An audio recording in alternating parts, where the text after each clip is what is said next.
shield is going to retreat back into the shadows and just hope that the storm just gives them a moment just to breathe a little bit longer. It is the first place on the line, and there is that big sigh of relief as Savage gets a huge siphon from Orion. He has the HP, but didn't grab the max. Ref guard goes down. Right now, we're in the underworld of this end game. Another big shot from Savage. He takes down Void and Dread on the backside, but he's inside zone, getting tickled in the back, but it doesn't feel good right now. Savage down, and Derek clapped. That entire trio taken out. The bottom side of the zone has been invaded by the high mid-ground teams. Queasy and Trulex, forget about you. Let's wrap up this game. In a blink of an eye, they had low eliminations, but now look, they have 8 eliminations. 148 Elo Crash. He got greeted by this big shot right here, walking out of storm, and now Queasy's just gonna get enough of the little builds at the top 3 situation.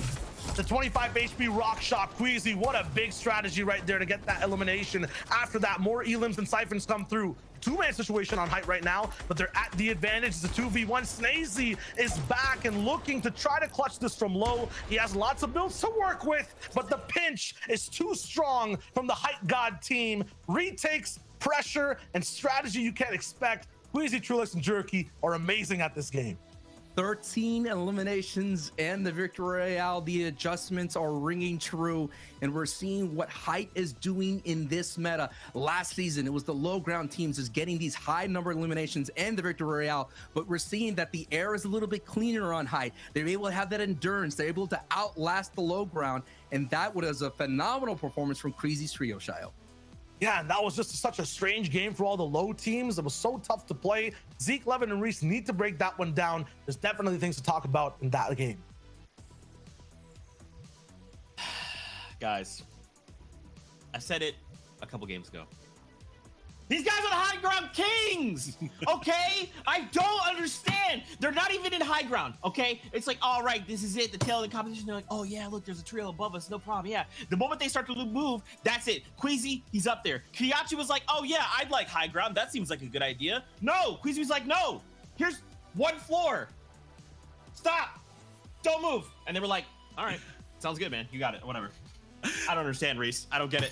I don't get it. I don't know how. It was the chop play that really did it for them. Obviously, they saw they weren't on yet that 5th zone. They chopped it out. They managed to just get it from there. And like you said, you know, we did see Kirianchi's team going for that, but you noticed that I'm pretty sure Trulex had peppers at that time because he flew ahead. If not, he was just ahead of the game, flew up, took height from there. But one of the big notes to know about that game is we've been talking about this team repeatedly having low eliminations over and over. Every single time on the first day, these guys had 3-4 elims, pretty much none coming to moving. I think there was an 11 or 12 elimination game there, which is significantly higher than normal. They were 25 points behind first coming into this, so that could be a huge clutch. They may have actually overtaken first place there. Yeah, that is a genuine possibility as we sort of get into the final stages of the tournament. It's crazy to think that's possible, especially with how long it feels like Savage's trio has been above. But looking at these guys, man, all season long, when we've seen them get an opportunity to shine in, you know, these sort of final formats, there's literally been nothing that they've like done that suggested they wouldn't be able to perform like this. Like, it was always Queasy's the most unlucky player, always having hardware issues, never able to play out a tournament fully due to some issues. And now that they don't have these issues, they are solidifying themselves as one of the best teams in the EU. Their style is so recognizable, and it has just been so fun to watch. And you know what? To win the FNCS potentially, maybe all it took was Queasy to buy a new PC. Ooh, that's all it took. That's all it took. There we go. That's all it took. That's all it took. The second VR on the day, but third of the competition. Absolutely insane. Now, boys, we only have 2 games left to go, so I want to kind of turn our attention to teams 4, 5, and 6 coming into this last game that we watched. I mean, we kind of have to set the stage here, Levin. What do they need to do to look and strike that #1 spot? Well, I think the big thing for all of these teams is that they have been incredibly consistent to remain at this point, right? All of these teams seem to have been in this position for quite a while. You know, you look at Stormy, right, Kiriachi, and Tooth. It's weird, I don't have much critique of them. I think they just really need to have that game where they do just get a victory royale, right? They are still lacking that victory royale to sort of solidify themselves. And so maybe that's what they need to push themselves into contention. Yeah, and you said no critiques, and I totally agree with you on their team. They're really, really consistent, but just not managing to have those big games that they need. But again, Flick and Aston Thomas kind of in a similar boat, but they've had maybe one good big pop-off game, which obviously we saw was the game where they didn't quite manage to pick up the victory out, game 1 today. So they were down kind of in that 5th to 6th range, and for these guys, they obviously want first, but I think top 3 is really where they're looking at right now. Yeah, and reason O'Reilly Vidal went down in 21st that game, right? So they need to get back to what they were doing just before, where they're getting these massive victory out games, because they have dropped down to 5th, but look at who's taking over first place. Just 5 points in it, guys. 5 points in it. Queasy, Trulix, and Druki are now at the top of the standings. 3 victory royales, joining O'Reilly, Reason, and Vidal in that.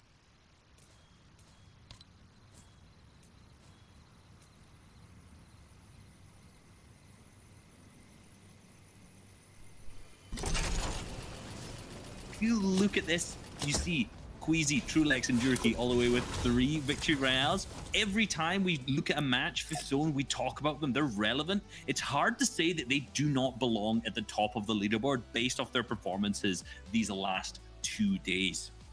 100%.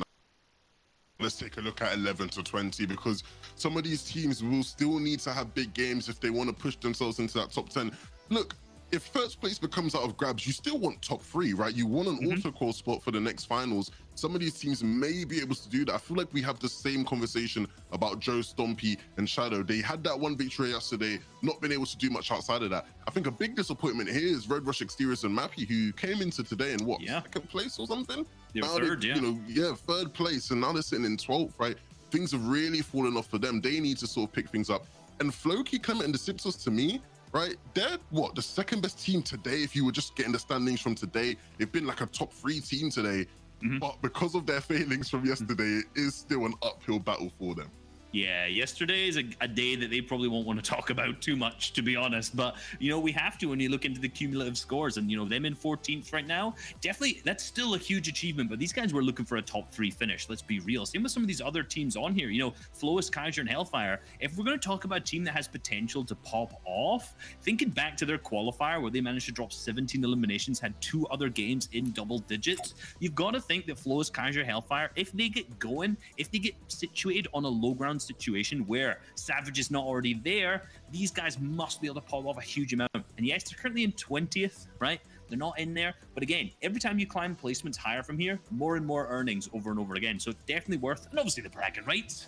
Came 15th sounds much cooler than 20th. Bragging rights. Yeah, 100%. You always want the bragging rights, and the extra dosh does help a bit, doesn't it? So a little bit. Not bad. Yeah. Oh man, boys, we only have 2 games left to go. It is a battle between 1st and 2nd place. How is this all going to go? How is this going to unfold? Hang on to your seats, Fortnite fam. We're going into the next game on the day. Sancho with Shy Wager. Back over to you, friends. Thank you so much, Zeke, Levin, and Reese. 2 teams at the top with 2 more games left to play. Sancho could not be more perfect. This game matters the most for everyone on the board, though. It's a 2-trio race, and it's going to come down to the final moments. 2 more games here for the FNCS EU region. Thousands, hundreds of thousands of dollars, over $1 million prize pool is at stake. And now, Trulix, Queasy, and Jerky, the only thing that concerns me is this split that they have. We saw in the qualifier stage numerous times somebody random just hiding and waiting out, where they go to that character down there in Flush Factory. And look, bad sniper Marvin trying to be the kind of spoilers here for a moment, looking to all that they can to kind of return their fate and maybe net themselves a little bit more scratch. Trulix is hyper aware. They've been interrupted so many times in unique ways. They're done playing it, risky whatsoever. They always leave one person behind. This time it'll be Trulix. And make sure no one's flying in. He always ends up landing early because this kind of generator building is on the upside, a higher point of landing. So everyone else on their team, Queasy and Jerky, they end up going a lot lower. They're still gliding. Meanwhile, Trulix can be active and defend the team. Save it already down in the feed to Nikov. That Weeping Woods fight is just going over and over and over again. Past that, no O'Reilly, Vidal, Reason. I mean, this has to be the game to watch for them. Every time they have a good game, it's followed by a bad one. Every time they have a bad game, it's followed by a 1st place, at least today. So patterns are correct. they could win this game and have a big showing. Meanwhile, at Craggy Cliffs, 11th game, Sancho, the fights don't stop. This is going to be monumental for Chapix and Hen and Janice. They have to walk away from Craggy Cliffs for them to have a chance to catch up. Right now, they slipped down one spot. Now they're in 8th place. This is what happens here when you're being contested. Chris, Vortex, Knight, the thorn on our champion side here. This is one of those teams that just haven't been able to, discourage them from dropping. It was that one loss that they had in the previous day. Take a look here. The winner of the last 2 EU finals had 3 victory royales, and we had 2 trios in this tournament here from Vidil and Jerky's trio having already accomplished that. But there's still 2 more games left. We'll all have eyes on these engagements and, of course, our elimination feed. Man, the slow burn type of game just kind of ruins the game plan for Chapix, Janice, and Hen. They like having control of the map as well as fighting this kind of big battle off spawn. It's going to be tough, Sancho. We're talking about they need this game is because they're in 8th place rolling in, about 90 points away from 1st place. They definitely need a double-digit elim win to catch up for the win. In terms of catching up, to top 3, they're about 30-ish points away. So once again, a game of a difference. They're going to disengage. Haven't seen this happen today yet. It did happen yesterday. They go for the fish. They're going to be looking good so far. Going to have less loot, though, overall, and be bad on time. The last time they disengaged, I believe they had a little bit of a closer zone. This time, we're going towards what looks like Holly or Slurpee. It's going to be rough for them on rotate. They have to do this fast. And already, I feel like Podesai or MXR from Stealthy Stronghold is already on this island. Or my apologies, Bubak actually, who's landing over at Stealthy. And he's on this island, is already fished up a little bit. I think Janice and Chapix know on the top right POV. They might hunt him down, but he's already leaving the island. And look at Chris in the water, the yellow arrows on the map. We're at Slurpee right now, but they're chasing down our previous FNCS champions. They're not letting them get away for free. We're here at Slurpee to keep tabs on the 4th place team of Kiriachi, Stormy, and Toos. The team that have just been having a really solid run, free rotations. Usually when you have Slurp Factory contested here and now going up against, that is Shadow's trio there who are doing that Shantytown split. Now we have eyes here on the 2nd place team who have been holding on to 1st place throughout the entire tournament. And they've just been kind of just putting in kind of like a points, like really solid, you know what I mean? But when you have the teams that have been putting in some astronomical numbers, some huge performances like Vidil and Queasy, who has just been just as consistent, but you're just seeing the 2 clashes of meta, Shiloh, right? The high ground and the low ground. And right now the high ground is just winning it out and they have the advantage, but it's only by 5 points. So look at the gold number right now. That is just in this session, 118. On the other side, Queasy is at 136. So if Refsguard's trio could get those 5 points, they automatically close the gap in the cumulative leaderboard. Absolute 5-point difference. At the same time, here is the catch up. We're fighting this fight on a brand new map. It looks like usually Craggy Cliffs. Now we're on that Flopper Island. Chapix, Janice, and Hen have all the high points, but Chris has actually made a little bit of a base on the right side. Gonna be looking for a shot, but he's playing it sneaky. They're not letting these guys extend these builds whatsoever because they might be able to find Chris on his spot. Very smart from Vortex. As he does that, though, gets bopped. Low on shields. Janice down below too, and he's almost down with no HP. What a great adjustment from Chris trio. Last time they let this trio disengage to Flopper Island. This time they decided to take the fight to them right on the island. Yeah, exactly. This is going to be the wrap-up of the tournament as well. There's no point really for this trio to roll in and disengage. They're going to keep chasing down, but Chapix stops their chase at least a little bit. Knight's 1 HP too. If he drops down and sees him with a quick flick, he can end his big run too. He's going to stay sneaky. Meanwhile, because of this, there'll be enough relief of pressure for Janice to get revived back up. A medkit in play too. They're going to be looking fine for now. Once again, though, Sancho, zone is not here. And these guys are already running through their meds and loot. Look at Chapix's inventory. This is not a Chapix loadout. Makeshift AR, blue pump. Finally find the sneaky man. Good night. Good night, literally. And that's gone. So these guys get to play their game out for the rest of game number 11. The thing is, though, they had to invest so much here. Look at all the hard mats. They barely got the fish, and zone's coming in.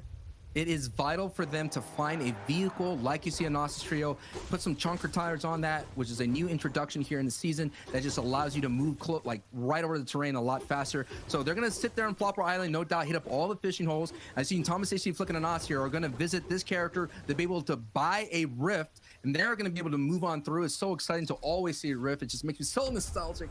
Oh, Rift to Ghost, I love you.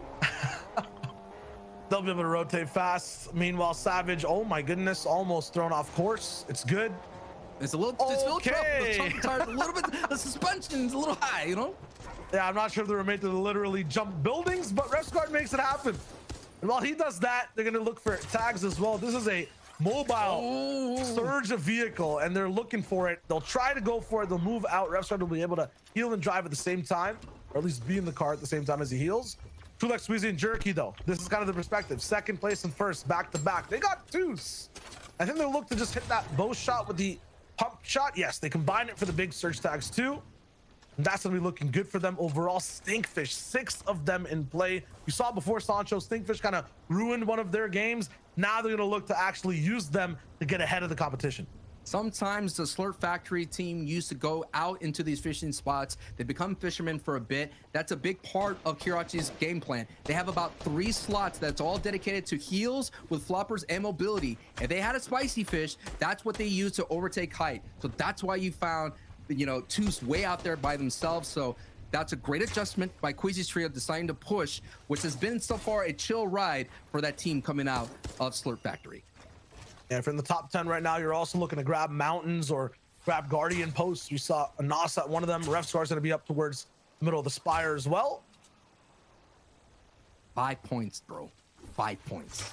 This is going, you know what I mean? That's what separates them from first place. And we already saw Queasy got another one, so it's actually 7 points, right? The elimination, 7. We have yet to get to that placement threshold in the top 25, so 7 points right now separating first and second. Meanwhile, everyone's trying to catch up. They're kind of in a little bubble of their own, about 50 points ahead of everyone else. Nos, Flick, and Thomas, even the team all the way up top with Alex Nazy, they need wins. They need wins right now to get all the way up top, but only one team can walk away with that victory royale. Only one team can really afford to push for double-digit elims and be safe at the same time. So Nos, Flick, and Thomas will try to. Gonna keep rotating away. And I have to say, you know, Andalix, they're coming back slowly. They're in top 10. In the previous game, they moved up from 13th to 10th place. They have 190 points. They're slowly turning their fate. It's one of those teams, just like in the playoffs of any kind of sports. They're a veteran team. You don't want to see them. You know they're going to be a tough out if they're along their rotation. So no doubt, seeing an Andalix trio sitting in front of you, that's not good news for Anas, because that trio is going to continue on the rotations. As you see, Reason actually knocking Pizza in the feet. Pizza going down. Reason feels like these guys are already hot off their step, looking to have another great game. Zyku-san and Jules, I would say one of the most surprising performances of this FNCS. Rolling in, they look so good on height. They look so good in their heat as well. They just lack that experience of control, but so far today, 7th place. They're right behind Flickanos Thomas and ahead of Janice Chapix and Hen. They're next to legendary names rolling in on one of their first FNCSs, you know, looking really good too. They're just having a very stellar performance. Excited to see how they look in future seasons. The games aren't even done today. If they figure out how to make up for their lack of experience, take more risks, they can get even higher on the boards today. They didn't even make it into round 4 of any of the qualifiers, so they are progressing right. And you're right, if the career trajectory, if they decide to stay together as a trio, they could definitely keep having a better performance in the next finals. Astroki looks like he's back up with Pizza and Ardit, so the full elimination didn't really come through. Savage, although, has kind of invested a lot into this game. Must be medkits or something that are already down, maybe big pots. Still has that stink bow, is going to be moving over. Ooh. Wait for the threshold, wait for it, wait for it. I'm waiting. Boom, Okay. 214. We learned the lessons, yep. Yes, yes. They're looking real good. 214 above, and they still have chances to do more damage. Who's right next to him? Yeah, but it's Fast Roki. They don't like letting a trio getting away for free. Fast Roki, a lot of the times, if they're down on Surge, they like having these box fights, but I don't feel like in the last 2 games they're going to be playing that super risky. Just showing you there, they take a lot of like moments here to fight this engagement. You have Wakey's trio Out there, you have Vidil's trio just a little bit further. So this wedge is already being filled with big names of the EU region. And 7 points is all they need right now. So that number gets to 222. They catch up to Queasy. Placement points haven't been doled out. 5 points we're going to be doled out in about 4 places. And the lobby focus is coming in. This is second place here on the ropes. They might get KO'd. And that's Noah Riley applying pressure on the other side. That's Asterios applying pressure on the other side. Here comes the stink. The gas may be a little too dense for them. And Dreda now down without any shield on the sliver of life. Savage is on the same way, is able to get back to 100 HP, but Roughscar goes down.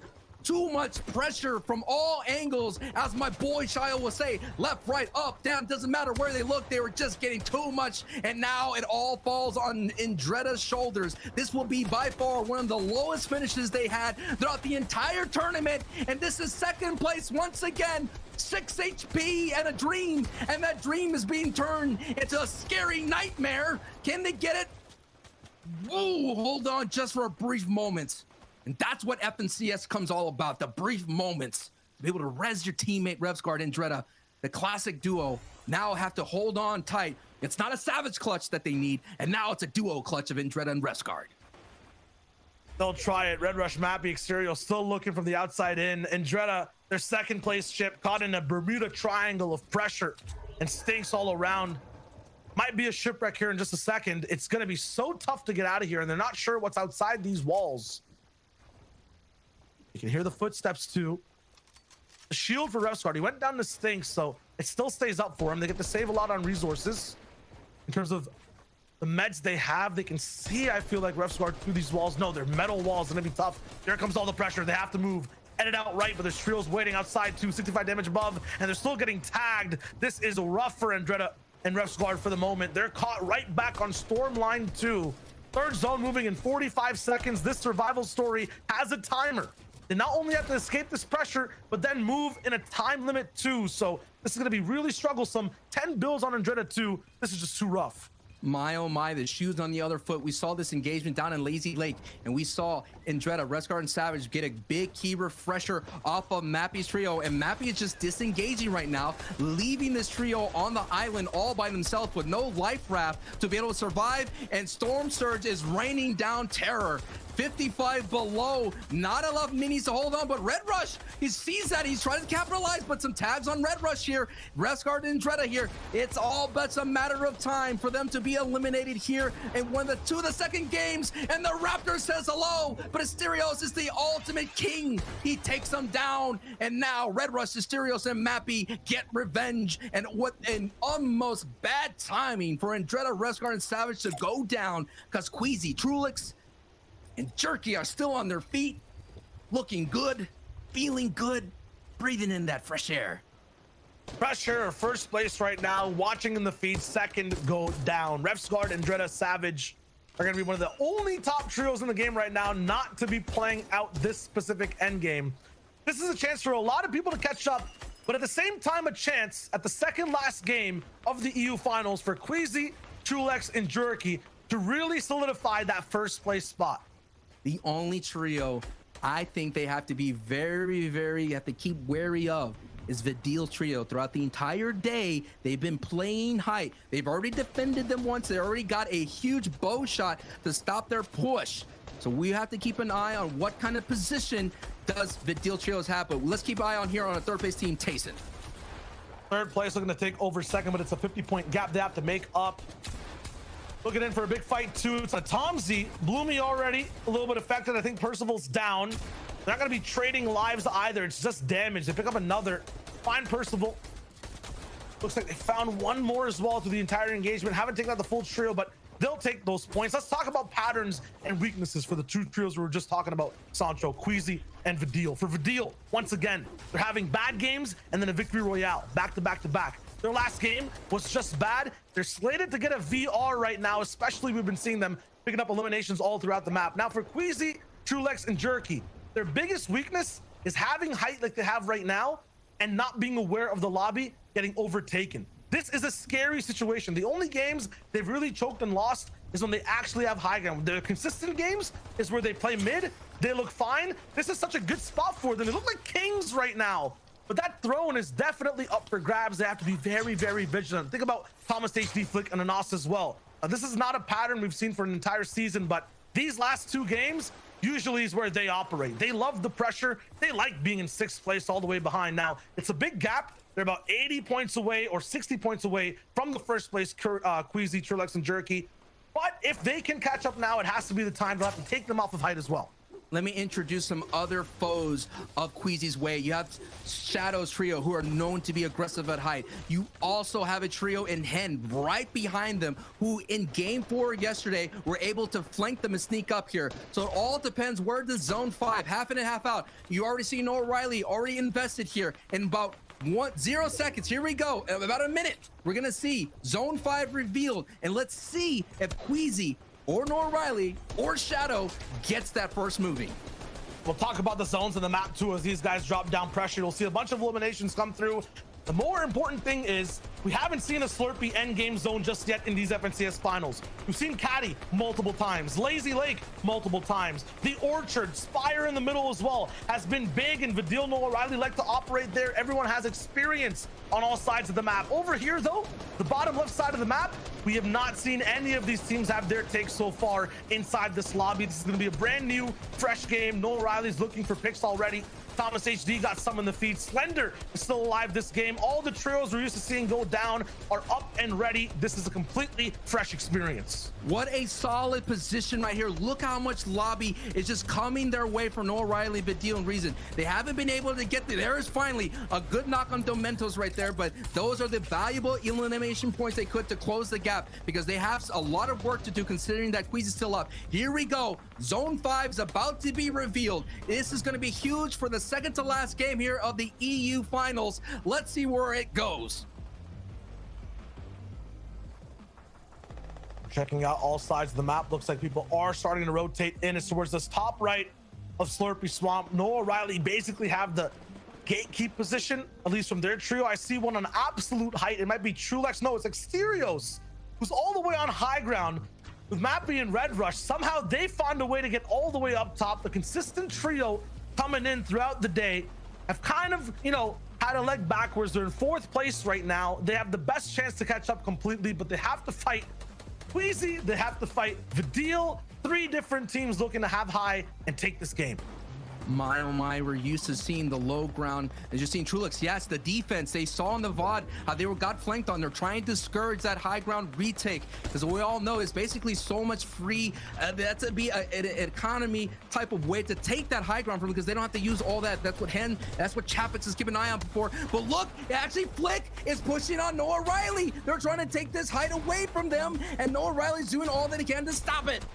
Every team from 3rd to 10th is trying to find a way to get back into this tournament, get back to the 1st place slot. Right now for Anas, it'll be going straight to Noah Riley's box. A big pump comes in to trade. Thomas HD is keeping this team's dreams alive, but he's the only one left up with 19 HP. Landed a big pump, didn't get a full finish on the Elam either. This height take did not work out, and their chances for 1st place are definitely on the line.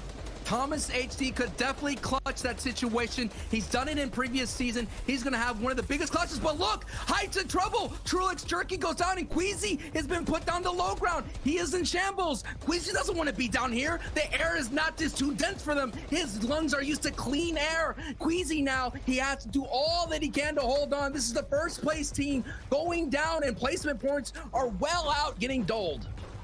This might be the most important clutch of Queasy's career in general. The longer he stays alive, the more of a gap he makes between him and Savage, who went down so much earlier. It's all about placement points for that team right now, but for Exterios, Mappy, and Red Rush, it's all about the catch-up. If Queasy goes down as well, it basically becomes a foot race for every top 10 team to close that gap, but it's all down to him. 15 different teams alive right now. That placement will come in every single time one goes down. Queasy moving forward, only soft mats, 400 builds. He's looking to harpoon any type of materials, but every edit he opens is an invitation for more beams to come from any direction that he's looking at. A big shot right in front. He dodges it, goes towards low ground. He's still moving in.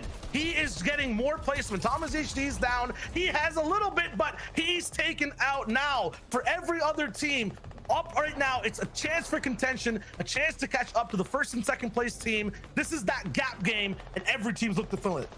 Reason, Noah Riley, and Badil are second from height. You're taking a look at Kinzel, 16th place going into this match here. They have some chance to move up their leaderboard, but Tayson, ForZR, Nate, who have been passive at in-game, are now looking at height to see if they could take it. If Tayson, ForZR, Nate could take height, they could move from third place and close the gap that the first and second place team are. You talked about it, Shio, 50 points, but Badil gets a knock on Joe. So Badil and Noah Riley are making their move right now as Tayson's going to the front side of the storm here just to make sure that they get as much placement as possible. We're getting closer and closer to the top 10 situation. Kinzel, Wake, and iDrop have the advantage here, but now we're taking a look at who has the advantage on the low ground. It's Andalex. We talk about the veteran trio you do not want to see controlling the low ground, but now we focus here back to third place.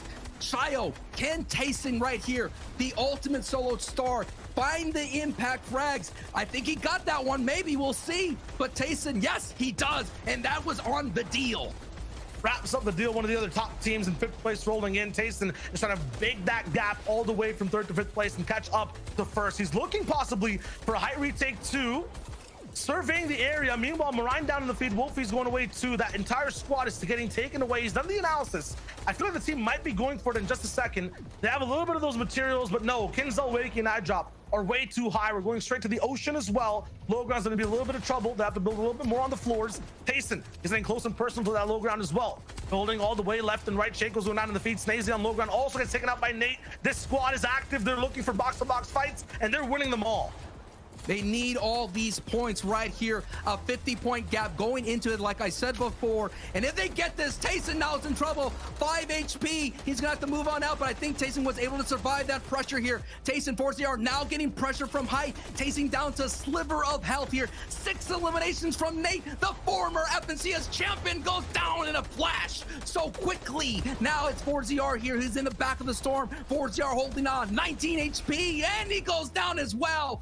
This is going to be a victory royale for Wakey, Kinzel, and iDrop here. And Clement, old names, old guard here on the line. Clement dapping into the water here, holding on as much as possible. But iDrop, Wakey, and Kinzel, too much to handle, too hot to hold. 7 eliminations and the victory royale. That's big for them. They were 16th place. They could get up closer. We talked about all it takes, 2 games, 2 pop-off games. You get a lot of movement on that board, Shio. That was definitely a catch-up game, though, for the majority of the server, right? A lot of those top teams going down early, even ForZR not being able to go all the way to the end for the victory royale. I'm wondering how that shakeup looks. What does the catch-up look like? We have to toss it over to the desk to see exactly how that game's results throw down. Boys, we're in the back just screaming our heads off. All right, we're just yelling as all of